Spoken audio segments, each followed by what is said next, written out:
This is a 1962 quarter. This is a 1981 quarter.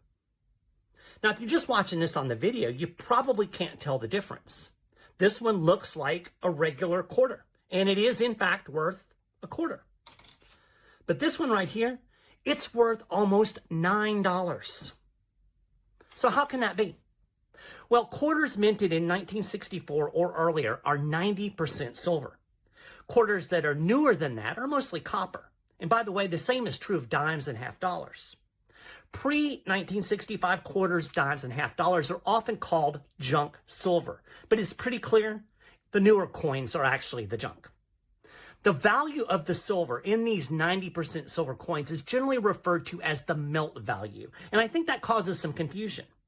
On a recent video about junk silver, several people argued that you can't melt them. So what's the point? Well, in the first place, it's not illegal to melt silver, quarters, dimes, and half dollars.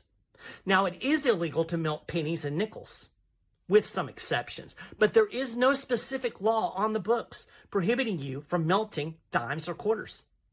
So you can legally melt down junk silver, but I'm not sure why you'd want to. The silver is there, right? Everybody knows the silver is there. That means you can exchange these coins for goods and services using that melt value as the basis without ever having to melt the coin. In fact, you can just hold on to these coins because the silver in them, the value of that silver is going to keep going up, whether they're melted or not. So even though they call it melt value, it's not really about the melting. It's about the silver, and the silver is there.